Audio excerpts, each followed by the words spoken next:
This is it, Wrath of the Lich King, perhaps the expansion that held the most nostalgia for the most people. Sure, a lot of us wanted to see how vanilla started off in 2019, but Wrath, as far as we are aware, had WoW's most subs ever. It had the first ever new class, the hero class in the Death Knight, some super memorable zones from the Grizzly Hills over to the Storm Peaks, a story following Arthas throughout Northrend, carrying on and ultimately finishing what began in Warcraft 3, legendary raid tiers which were held in such fond memories by many, tons of class changes and iconic abilities. We got the likes of Bladestorm, Lava Burst, Chaos Bolt and many more competitive PvP, and of course it was the final expansion before the shattering would change the old world of WoW forever. People were hyped to go back and see Wrath, and given all of this, you couldn't blame them. But how did it hold up over time on its re-release? Many saw this as the peak of World of Warcraft. Would that be true this time around? Or did Wrath of the Lich King fail to meet its incredibly high expectations? Today I'm going to be talking through my experiences during Wrath Classic, how the expansion went for me, what was amazing about it, and some parts which I would sooner forget. This is my review of Wrath of the Lich King Classic.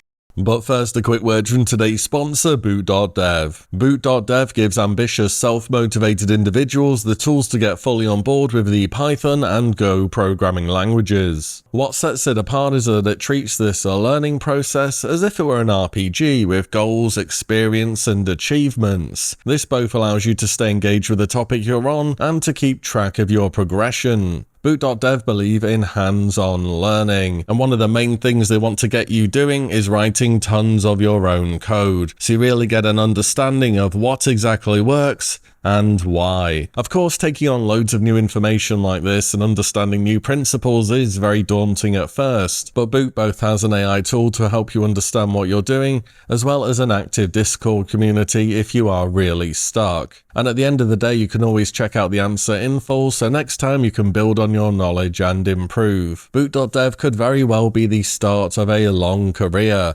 so if it sounds interesting, why not give it a check out? You can click the link in the description box and use my code WillE to get 25% off your first payment for Boot.dev. That's 25% your first month or year, depending on which you choose. Many thanks to Boot.dev for the sponsor today. Let's get on back to WoW. Moving up to the launch of Wrath Classic, there was a huge amount of buzz in the community surrounding everything that was going to be brought back. There hadn't been this much interest for Classic since 2019 vanilla, and I'm not sure anything could match up to that. But when the announcement came from Wrath of the Lich King and in the weeks to follow, it was clear that this time around some things were going to be a bit different. There wouldn't be any looking for dungeon system. This is one of the first announcements Blizzard made straight away, which some people were very happy with at the time, but I think Blizzard would have been surprised by the amount of people who were asking for it to be put back. We found there was going to be bonus emblems from quests, Wintergrasp was going to be a region-wide battleground instead of open world, there was going to be more class changes including buffs and nerfs, and a new dungeon difficulty to keep them relevant over the expansion's duration. Starting off in 2019 in vanilla, things were definitely no changes, and to that end we got some things which, looking back, weren't the best decisions, such as spell batching or melee leeway to name one or two, but the further we drifted from that original format, the more changes came into the game, and that was going to be especially true with Wrath. But drawing ever closer to that release date, we finally ended up getting there, and the boats, or zeppelins if you're on the Horde, rolled in and would take us away to our new continent. For me, I chose the boat to Howling Fjord on the Alliance, purely for that cinematic experience you get the first time riding in, and it was a good job that I chose that one, because the boat to Borean Tundra just got completely broken. It would begin its journey, and then you'd lag for a few minutes, and then it would just return to Stormwind again. And eventually Blizzard put teleporters in that would just take you straight to Northrend instead of having to do this boat ride. And they're still there today actually. Given the amount of people who were returning or carrying on into Wrath of the Lich King, the overall launch experience was fairly smooth other than the travel to get to Northrend, and I'm sure layering did a lot to help. Also, the decision Blizzard made back in the day to split the starter zones in Northrend across 2 different sides of the continent held up very well. Obviously, they'd taken some lessons from Burning Crusade and trying to push everyone through the Dark Portal straight into Hellfire Peninsula. And when we got to Northrend and started playing our characters, the immense power spike started to become quite apparent straight away. Things just felt so much faster paced now as a whole. You were dealing with mobs in half the time that you'd used to. You just weren't really going anymore. You could gather up a bunch of enemies and AoE them down as pretty much any class, and it was just no problem. And even if you weren't decked out in some well gear, you could still very much just absolutely roll over the open world content. And this felt like one of the first big changes from how things were in past expansions. The differences in class design were just more noticeable immediately. More classes had mobility, stuns, AoE, all that kind of stuff. In the past, you felt the gaps in your character's capabilities.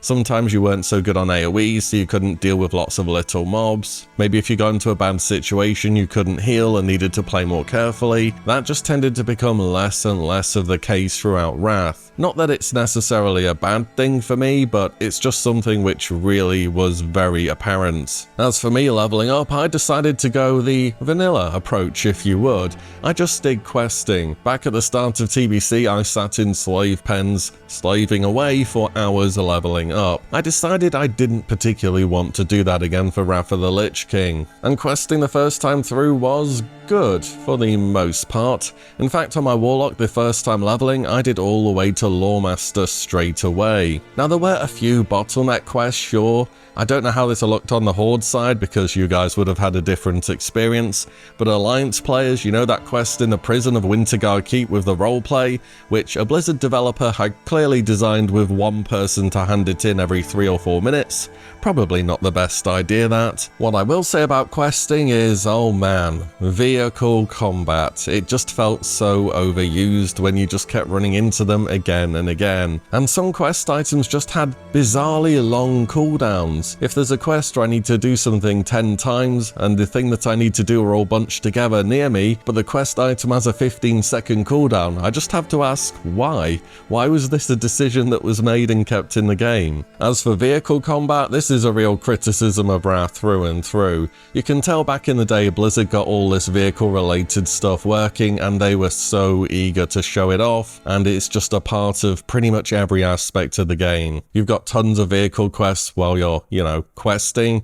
You got some vehicles in dungeons. Who doesn't love a good run through the Oculus after all? You even have them in raids with the Siege of Ulduar and Flame Leviathan encounter, as well as Malagos. And let's not forget about some good old vehicle combat in PvP through the Isle of Conquest and Wintergrass. There was no escaping vehicle combat this expansion, and I have to say, I put all this work into leveling my character, acquiring gear, learning how to play them, and then having all that work kind of discarded so I can get into a vehicle and press 1 and 2 repeatedly is not very fun. I could have done with a lot less vehicle combat. Probably a good 80% less as a whole throughout Wrath, and it really wasn't the better points of the expansion for me. The format that questing took throughout TBC carried over too, where it was much more you go from quest hub to quest hub and things are on the rails, as opposed to you travelling around the world.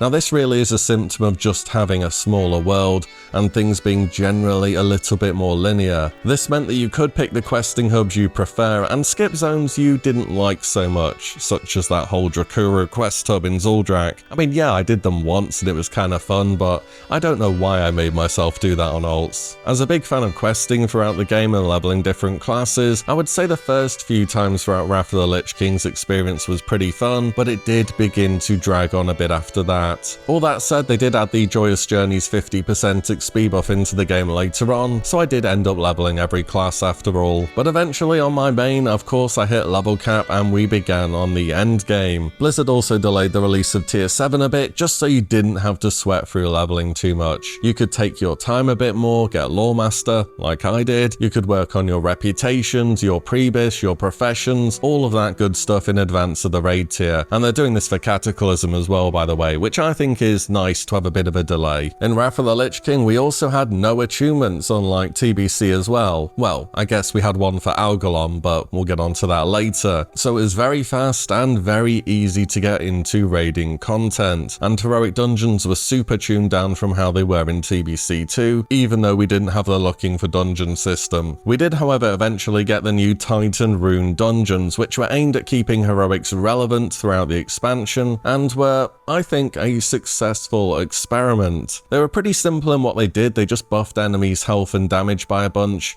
as well as adding one, I guess, affix to each dungeon. I think the Titan Rune dungeons met their objective in keeping the content relevant, and a lot of raid gear was tied to them as both catch-up mechanics and just something for people to progress their character without having to step foot in raid as often. I think it's worth talking about the looking for dungeon system a little bit more. It was one of the first things Blizzard announced when they did the announcement for Wrath Classic. It was given such importance that it was mentioned straight away alongside the expansion. So clearly Blizzard thought this is going to be a huge W by removing this. People have been complaining that the LFD has eroded the community of the game for years, and yeah, that just didn't happen, did it? I was initially in favor of it being removed just to see how things would end up feeling and being within the game. After all, there was already a version of the game where the LFD had existed. We'd seen how that had played out over time, so I thought, okay, let's remove it. Let's see how things go. And as you'll well know if you played Wrath Classic, they ended up reinstating the looking for dungeon system right towards the end of the expansion. And having now played with and without this system, I would prefer it to be in the game. I like the automation of making a party and it being cross-server, which just gives me a much larger pool of players.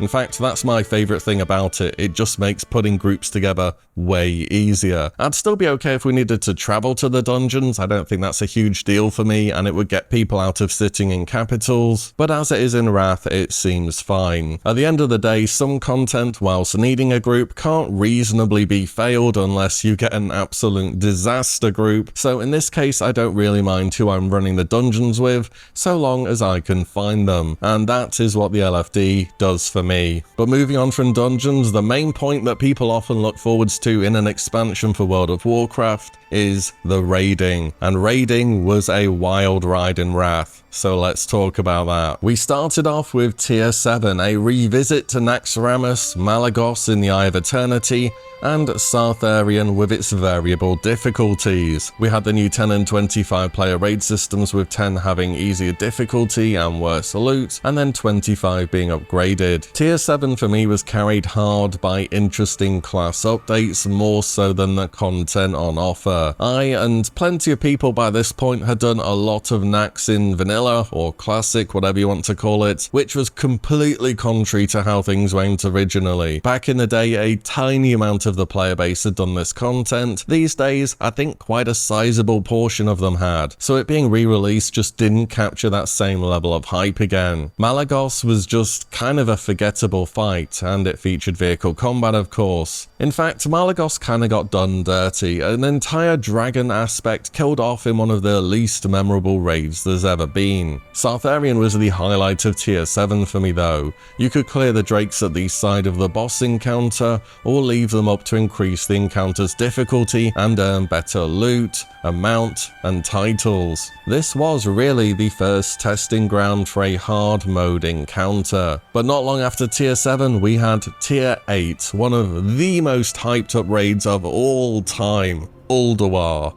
And I have to be honest, it was a bit of a mixed bag for me. So first of all, Ulduar had a pre-nerf setting on it, which had some interesting consequences. There were definitely some challenging bosses in there, and I think in terms of difficulty, it lived up to expectations. There was even the pre-nerf XT encounter, which was mathematically impossible, and is the only classic raid boss to have never been killed pre-nerf. Speaking of difficulty, Ulduar also had hard mode, which was unique to Ulduar. Instead of heroic mode, which was always toggled outside of the instance or on a boss by boss basis, hard mode would allow you to modify fights by doing something sometimes before but often during an encounter, such as pushing the big red button on Mimiron, leaving the keepers up on Freya, or killing the heart on XT. And the item level of loot within Ulduar was also raised as well to keep it relevant for longer, because back in the day Ulduar 25-man hard mode gear was replaced by Trial of the Crusader 25 25-man normal gear, and trial was way easier. That being said, the loot in Ulduar was kind of confusing. There was so many different item levels. You had normal mode 10-man items, normal mode 10 weapons, 10-man hard mode items, normal mode 25-man items, normal mode 25-man weapons, and hard mode 25-man items. Also, you had Algalon as well, the big hard mode only boss, which had to be attuned to by completing a bunch of the other hard mode encounters. And initially, you only had a 1-hour window per week to actually kill him before he despawned. And Ulduar had a lot of very fun progression encounters. My favourite has to be Yogg 0, which we managed to get week 1. It felt super rewarding to progress through the fight, and for it to have such a race to the finish end where you're barely killing the boss before you get overwhelmed. But there were also some negative points for Ulduar too, which, you know, I've got to include them. The non-hard mode bosses became stale very fast. There may have been 1 or 2 items on their drop table that were decent, but for the most part you were questioning whether you even wanted to do them after a few weeks had gone by. And some of the hard mode boss designs just didn't work out very well. General Vezax is probably the most notable one to bring up here, where on hard mode you had to wait for a bunch of clouds to appear and then they would all combine together into this new ad that you had to kill. But it got to a point on hard mode once you had it on farm that you get the boss to 5% health and you'd have to just sit there and wait for a few minutes for the actual extra ad to spawn. And whilst the raid was great on progression, for me it didn't hold up as well on farm due to how unrewarding hard mode loot is. Hard mode loot as a system just straight up isn't good. I'm gonna say it, this is one of the worst loot systems I've ever seen. When you defeat a boss on hard mode, you get 1 hard mode item, and a lot of these items were things exactly 1 spec would use due to Wrath having very tailored loot. Algalon in this regard was great because everything he dropped was hard mode, so you nearly always got something you felt good about. For other bosses, there was that 1 item that half a dozen people needed,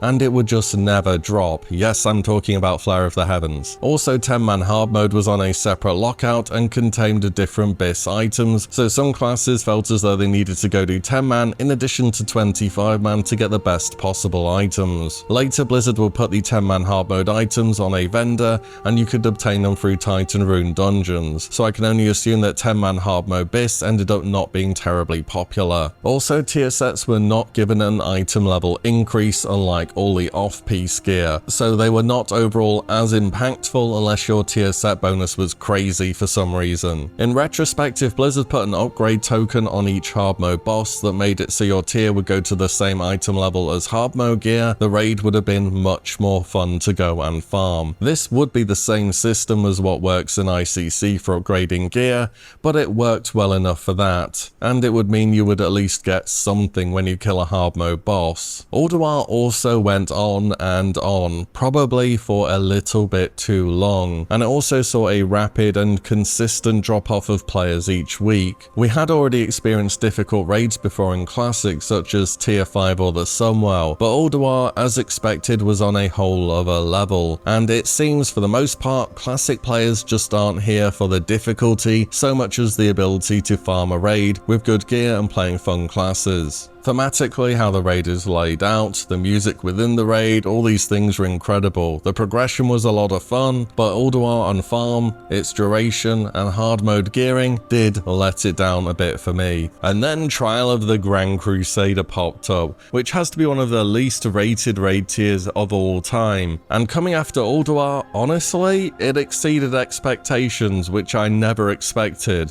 It was the first ever raid tier to do what Blizzard did with dungeons back in TBC and make a move to heroic and normal, and loot just felt good to get again. There was nearly always something decent that dropped, and unlike back in the day, each raid size now shared a lockout, so you couldn't do 4 Trial of the Crusaders in a reset. Thankfully. If I had any criticisms of Trial of the Crusader, it's that I would have rather had a raid with trash than waiting through RP that occurred in between fights. You see the RP week 1 and it's cool enough then, but by week 6, do you really need to hear Wilfred Fizzlebang talk about himself being a master summoner all over again? It had some interesting enough fights too. I remember from back in the day loads of people hated faction champions and I didn't mind it. These days it was kind of okay. The only annoying bit was occasionally getting global, disabled, but apart from that the fights were overall good, and Anubarak served as a decent end boss with some difficulty on it compared to the other encounters. I also wasn't a fan of the rewards tied to the attempt system, such as the extra tier tokens or cloak from 50/50 attempts, which essentially meant if you didn't wipe you got a lot more rewards. And despite its short duration, which was the correct move to do by Blizzard, Trial of the Grand Crusader saw a lot of people coming back to the game and a lot more people playing alts once again. But finally we inevitably got there. Tier 10, Ice Crown Citadel, the big assault on the final goal, and us taking on Arthas, the Lich King once and for all. Unlike back in the day, there was no time gating with different wings opening, and we didn't need to have cleared normal before heroic either. But ICC had a great range of encounters, from the easy ones such as Maragar, Valithria, Loot Ship, to the much harder ones such as Lady Deathwhisper, Professor Putricide, Sindragosa, and of course the big man Arthas himself. Blizzard also made big changes to the speed at which you could acquire Shadowmourne, making it so you get loads more Shadowfrost shards, and the shards begin dropping without you needing to advance to a certain point on the Shadowmourne quest. There were also some downsides too, such as some very gimmicky fights. I've already mentioned them because they fit in the easy list as well, but especially Gunship and Valithria apply here. What ICC did have was also the worst fight we've seen in Classic so far by an absolute mile. Sindragosa Heroic. So if you're a melee or a tank, you're probably thinking this fight wasn't too bad, and it wasn't for you guys. But if you're playing a caster or a healer, there's this debuff called Unstable Magic. It lasts 30 seconds, and when you cast with this debuff it stacks up, and when it expires it explodes and deals a lot of damage to everyone around you. And the correct thing to do when you get this debuff is to straight up not do anything. You just take your hands off the keyboard and wait for it to expire. I can't think of many boss encounters where the correct thing to do is stop playing the game if you get a debuff that doesn't force you to stop playing the game. Also, you could get this debuff back to back. I remember one time testing ICC on the PTR. Out of a 7 or 8 minute boss encounter, which ended up being a wipe on progression there, I spent about 5.5 minutes not being able to do anything because I either had Unstable Magic or was trapped in a Frost Tomb. What an absolute disaster of an encounter, and it was one of the more difficult ones as well. The fight was so bad and so RNG heavy, even Warcraft logs removed it from rankings. But Sindragosa really was the low point by quite a big margin for me. Favourite fights had to go to Professor Putricide, where your tactic could change week upon week based upon how your DPS increased, which can sometimes be annoying, but you could really just start blasting through it, and where on your first kill it's a very narrow margin where you just about get the boss, and then many weeks later you're just ignoring ads and absolutely nuking the boss. And of course, the Lich King fight himself. This is the most difficult encounter we've seen in Classic so far, and it is not even close. Week 1 Lich King with 0% buff wasn't far off from what you'd see in Mythic Raiding, and I've done Mythic Raiding and I really do believe this. It wasn't mechanically the most difficult boss fight out there, but it's about 15 minutes long in duration. It's extremely punishing if you do mechanics wrong, and you need everyone to perform at a very high level. These are typically the things you see in Mythic Raiding as well. And one thing I want to say is throughout Wrath, some of these boss encounters had definitely offered more progression, and I realised that's something I'd been missing from the game a little bit. There had been some progression in TBC of course, but the gameplay side of things didn't tend to be there as much. Rotations were still a bit static for me, and there was group-wide buffs as well. Wrath had more interesting gameplay from classes and some really good challenging bosses, and this is one of the reasons I'm looking forward to Cataclysm so much, because I know it's going to build on how raiding is in Wrath in a positive way for me, be that pre-nerf or post-nerf for that matter. Overall though, raiding in Wrath I'd say was positives. There were definitely some downsides and some hit and miss raid tiers, but the interesting progression fights and more in-depth gameplay really did carry for me. Speaking of in-depth gameplay, let's talk about class design a bit. So I remember when I first got the Wrath of the Lich King PTR, I logged on a hunter just to test some stuff out, and I ended up running in circles farming Vrykul for about an hour or something. I couldn't believe how much more involved and active the class felt compared to Vanilla or TBC, and each class I tried this I got the same feeling. Wrath gave us rotations, it gave us snapshotting, it gave us cooldown usage. These are core things to raiding which make playing your class interesting, and they give you an ability to separate yourself out as a better player as an individual. On the tanking side of things, it became less about just generating threat and more about gearing choices for mitigation or damage. You also had to contend with cooldown usage as well as calling for externals on plenty of the harder hitting boss fights. Healers evolved too, but I don't think they were quite in a place where I would have been able to main one this expansion. As the expansion progressed, the concept of a mana bar just didn't really become a problem anymore, and a lot of the healing was seeing a health bar going down and just trying to whack-a-mole it before one of the other healers got to it. Cataclysm, in my opinion, improves on this by having bigger health bars and a different variety of heals to choose for the right occasion. In Wrath of the Lich King, you still wanted to bring along a wide variety of classes and specs too, and I think there was a bit better overall representation compared to how things were in TBC. If there were any outliers in terms of class design this expansion, it would have to be the Paladin.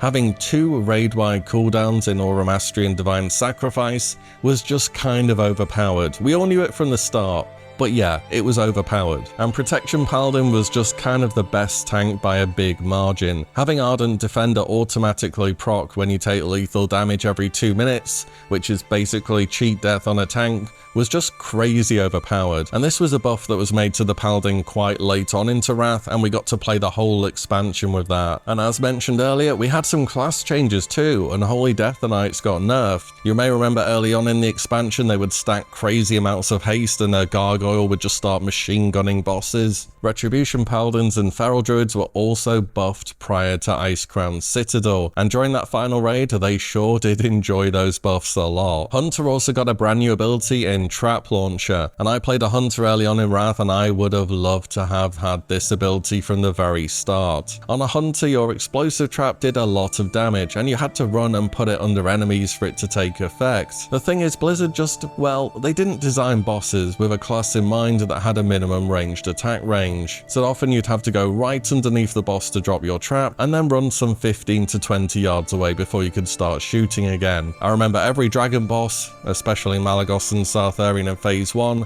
having absolutely terrible hitboxes as a Hunter. Still, Trap Launcher came in, and I think it saved the Hunter class. They would have been nowhere near as good in ICC if they didn't get this, so I think including this was a big win on Blizzard's part. Overall, the class design in Wrath was great, and I enjoyed how Blizzard built on Vanilla and TBC, and especially gave us some more engaging rotations, specifically for PvE content. But as it was back in the day, Wrath did change quite a lot of things, and these days it wasn't without its controversies either. Do you remember going into Wrath how many people were laughing at gear score and treating it as a poor metric to gauge a player's worth? And then a few months into Wrath, guess what? Everyone was using gear score again. It turns out when the game throws epics at you, and each raid tier provides a significant increase in gear item level over the previous raid tier, people start to value gear score. And you better believe people started using it for gatekeeping once again. There was also a more selective pug scene for raids now that things started to get harder, and it would become much more difficult to get into a raid if you were not part of a guild. This is what I call the Pugs Paradox. This is where no one wants to spend hours in a raid or to feel as though their time is wasted, but everyone wants to be given a chance to prove that they are capable despite lacking whatever logs, gear score, or other player-made metrics people want.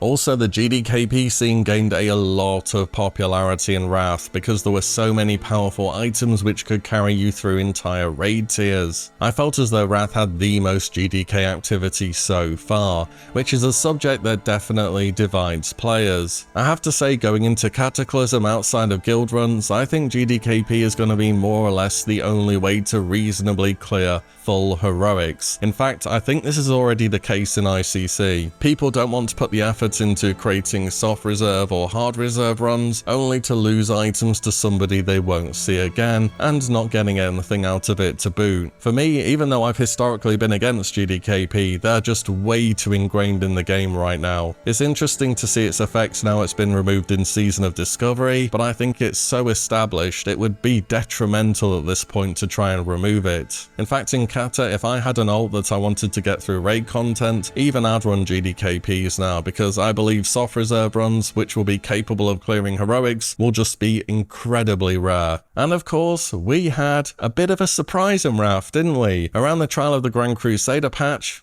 the WoW token just gets dropped into the game like that, out of the blue. I guess we should have seen it coming, huh? With expansion bundles and 6-month mounts being sold since TBC, it was only a matter of time. And a lot of people with that GDKP gold cashed out a few years worth of sub on the same day the token dropped. And people got real mad about it, but sub numbers just didn't change as a result. In fact, the TOGC patch as a whole was pretty successful from what we can tell. The value of gold also begins to get very diminished in Wrath due to how much raw gold accumulates even without GDKP. I had 100k gold at one point, and all I do is log on and do gem transmutes and then cut them and sell them. It's hard to tell how the impact of the token has really affected the game, other than some people being mad for a bit and then everyone kind of just carrying on as normal. At the end of the day, a lot of people got subscription for free, and there's still people who are gonna bot and there's still people who are gonna buy gold. Wrath also built on endgame content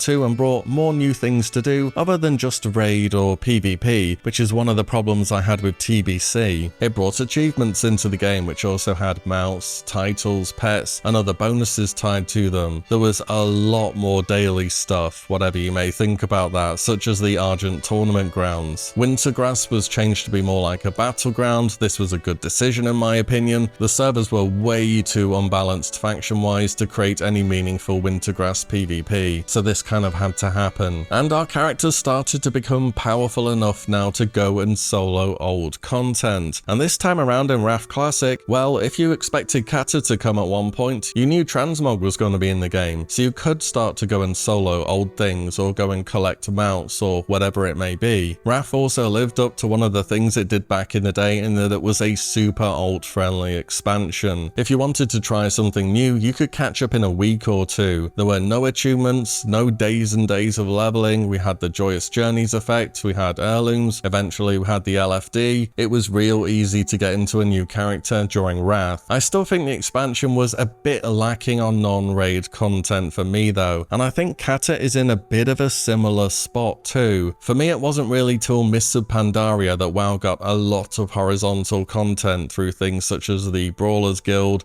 Challenge Mode, Isle of Thunder, Timeless Isle, Pet Battles, all of that stuff. PvP wise, to give it a mention, I'm gonna be honest, I didn't get involved too much. I get the impression though that it wasn't as popular by a large margin as it was back in the day for several reasons. Overall, a way more tryhard scene doesn't treat PvP so favourably, and the average player was just so much better, which made getting into it difficult. Ulduar item level buffs skewed PvPers into doing PvE for upgrades more so than was already the case in Wrath, and Shadowmourne players piled on this effect when ICC dropped. I remember making a video before TBC came out saying legendaries don't belong in Arena till Mists of Pandaria when everyone can get them, and I stand by that. Overall, times have just changed. I reckon a lot of people have moved on from MMO PvP to genres which require little to no time investment to get into the action, and I'm one of those people. Overall, Wrath of the Lich King was an expansion which back in the day, I remember playing to a much greater extent than I did with TBC or Vanilla, purely because it was a bit more recent. This time around, I really enjoyed the updates to classes